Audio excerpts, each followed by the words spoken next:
Repeat after me. I have control of no one but myself. Boy, don't we have to remind ourselves of that? And sometimes I don't have that well control of myself. So I just wanted to come on here, talk to you a little bit about letting the addict take their journey. And it is so easy for us to want to help them, to do something to make it easier. But in the long run, we really have to let them pay their consequences. And I think a lot of times a mother's love or somebody you love, you just want to help them so much. And sometimes maybe that's not allowing them to pay consequences and to have to figure things out. And so when my son had to go to prison, I didn't get an attorney. I didn't try to fight it. I knew that he needed help, and this wouldn't have been my perfect solution, but that was the only one that was there, and it did save his life. I wanted to talk to you a little bit about rehabs as well. I think the reason I found it so disappointing is I think I looked at rehab like if you have strep throat or sinus infection, and they give you antibiotics and you slowly get better. Well, I was expecting the same with rehab.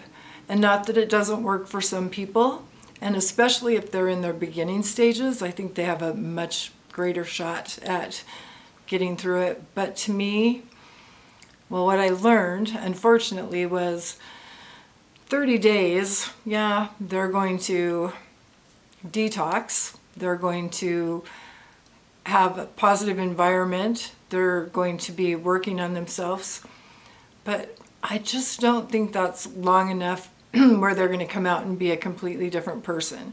Not that that doesn't happen, and that's wonderful, but the truth is they come back out and they have the same friends, the same playgrounds, the same cravings, and you're back in it again. It's kind of, especially for a mother, it's kind of like being on the worst merry-go-round and you just can't get off. And that's kind of how I look at it. I think we also need to remember things that we need to be grateful for. And that's so hard to forget about when we're struggling. But I am extremely grateful for 5 beautiful, wonderful grandchildren.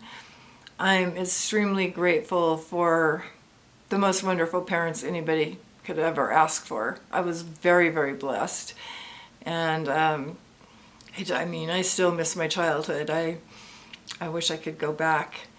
So I wanted to share, I found a letter. It was a character letter that somebody had wrote for my son before when he was in trouble.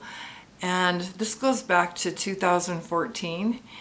And, reading it made me realize, like, that's truly who he is. And a lot of times people see the addiction and they don't see the person underneath all that, and the person that we know and love. So anyway, this was a letter. And I'm going to say his first name. I'm not going to say his last name. And it's not the same as mine anyway, but here we go. It said, "To whom it may concern, I had the opportunity to interview and hire Trevor in February 2014. He filled an open position in my department as an express maintenance technician. He impressed me as a young man that was very intelligent, enthusiastic, and eager to learn. The whole time Trevor was employed here, he was always the first to help if any of his co-workers needed anything. He would not hesitate to do anything asked of him, and never once had he had any attitude of "that's not my job" mentality. That is something apparent in the young workforce. He is friendly, well-mannered, and always shown respect. He's hardworking, loyal, and took great pride in his quality of work. But not only did I have the opportunity to get to know his work ethic while he was here, I also feel I got to know his character and his heart. I knew addiction had haunted him in the past, and I have to tell you that I have known quite a few addicts and recovering addicts in my profession and personal life. I never have met one that has had such a strong desire to change and become a better person. I feel like Trevor has a true light that can't be snuffed out. This young man is capable of doing anything he sets his mind to. He just needs to make up his mind to do it. And that is a person I know. And I'm hoping that I can bring him on here and share with you and let you see the other side. And so I guess I want to let all moms know, I feel like parents, other parents that don't have addiction in their family, I can see why they don't understand us. But if you think about it, any of them, if they thought that somebody was out to kill their child, they would be terrified. They would be doing everything to protect their child. Well, that's really how we're living. We know there's an enemy out there that's after our child, and we're fighting. And so I just want to remind you that we're going to fight with love. We're going to fight with meeting them where they're at. But we're also going to keep our boundaries, because you know that, well, maybe just me, I know I have bent some boundaries and done things I wouldn't have done for anybody else, because that was my son. And the more I learn, sometimes I think that's just slowing down their recovery. They have to have consequences.